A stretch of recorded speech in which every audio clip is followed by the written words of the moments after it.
Je vous l'annonçais en début de journal. Nous recevons M.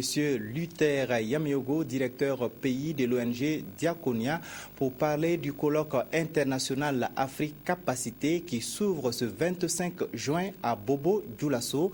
Bonjour M. Yamiogo. Bonjour M. Sayon.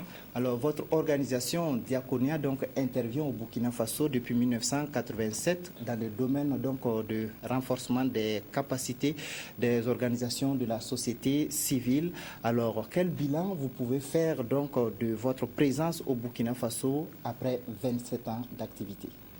Merci tout d'abord de l'opportunité que vous nous donnez d'évoquer le Forum Afrique Capacité sur la chaîne, qui est toujours au cœur des grands événements.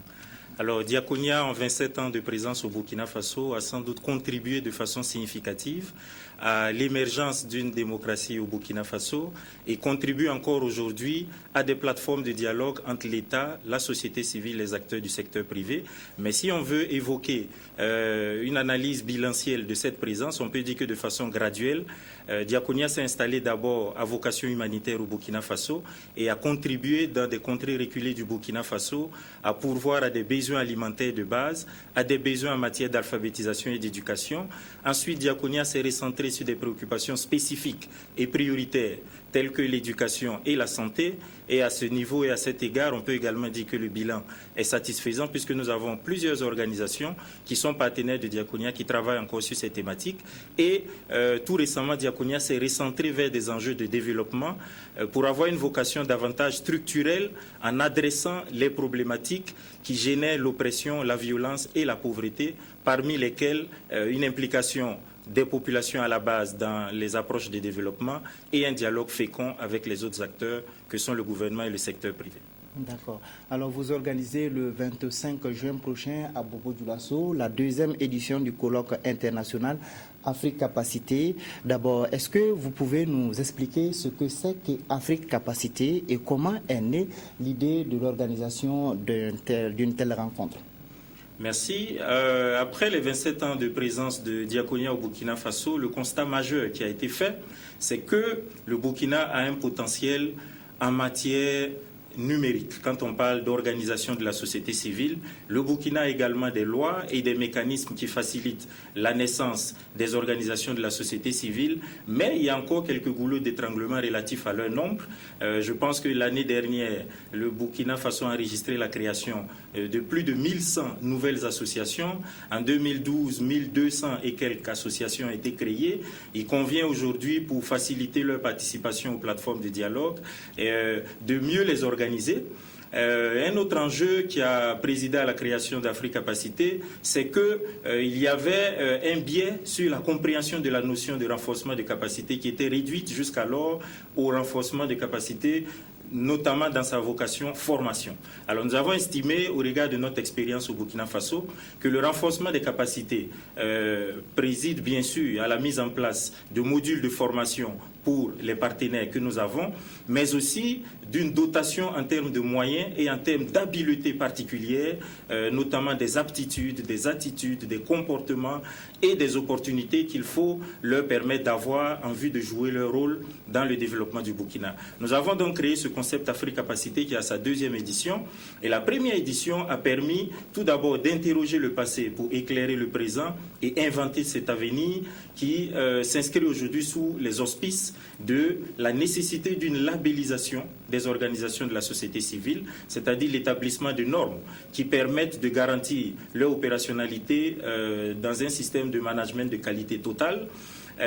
Également un enjeu de professionnalisation parce que nous accompagnons des organisations paysannes, des organisations de base que nous voulons accompagner à travers des mécanismes de certification de leurs produits, mais aussi un enjeu de reconnaissance internationale de la démocratie à travers les axes de la démocratie qui portent sur les élections. Et justement, quels sont donc les objectifs et les grandes thématiques qui seront abordées donc, au cours de cette deuxième édition du colloque international Afrique Capacité?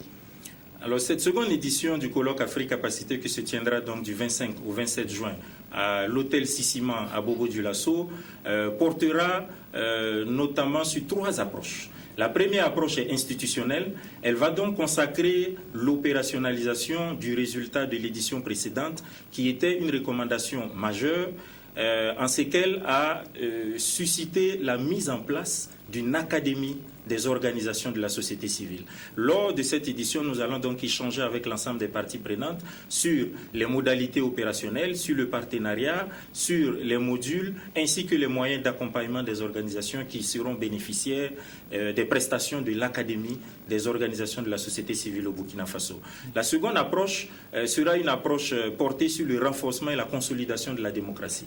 Évidemment, on ne peut renforcer que ce qui existe. Le Burkina a des capacités, le Burkina a des mécanismes en matière de consolidation de la démocratie, et les élections sont un chapitre important et un test de la santé démocratique d'un pays. Nous avons donc estimé que les enjeux des élections de novembre 2005 étaient suffisamment importants pour que nous échangions avec les acteurs sur les modalités de certification de la qualité de ces élections. Nous allons donc, au chapitre démocratie, mettre sur pied un programme de 10 mois qui va permettre à terme de consacrer la bonne tenue de ces élections à travers l'adaptation de la norme de qualité ISO 9001 aux élections qui existe aujourd'hui sous la formule TS 17582 et qui permet en amont, pendant et en aval des élections d'attester qu'elles ont été libres, transparentes et équitables. La troisième problématique que nous allons adresser porte sur la responsabilité sociétale des compagnies minières. Nous avons, dans une forme de partenariat, impliquer les acteurs du secteur privé et nous allons échanger donc avec les promoteurs des pôles de croissance de Bagré ainsi que des organisations qui travaillent dans le secteur minier sur également une norme de qualité qui est la norme 26 000 qui peut être adaptée à cette responsabilité sociétale des entreprises minières. Tout simplement parce que dans les conventions que ces compagnies signent avec le gouvernement, elles ont l'obligation de construire des écoles, d'avoir des centres de santé, de réinsérer les personnes qui sont déplacées. Mais la responsabilité sociétale va au-delà de cette responsabilité sociale en ce qu'elle implique un engagement volontaire de ces compagnies à accompagner également le développement local des contrées là où elles sont installées. D'accord. Alors donc, quels sont les participants, d'où viendront-ils et combien seront-ils? Alors, à cette édition résidentielle qui se tiendra donc à Bobo-Dioulasso, nous attendons 70 participants qui viendront donc du Sénégal, qui viendront également du Mali, qui viendront de la Côte d'Ivoire, qui viendront du Niger et évidemment pour le Burkina Faso, nous avons les acteurs organisations de la société civile, nous avons des représentants des structures étatiques telles que le ministère de l'administration du territoire et de la sécurité, le ministère de la jeunesse, de l'emploi et de la formation professionnelle, le ministère de la promotion de la femme et du genre, le ministère des droits humains et de la promotion civique et le ministère de l'économie et des finances. Et nous avons également des acteurs du secteur privé tels que les compagnies minières et les acteurs du pôle de croissance de Bagré. Voilà, merci donc à vous, Monsieur Yamiogo, d'être passé sur ce plateau pour nous parler donc des enjeux et des objectifs également des attentes du deuxième colloque international Afrique Capacité qui se tiendra du 25 au 27 juin à Bobo-Dioulasso.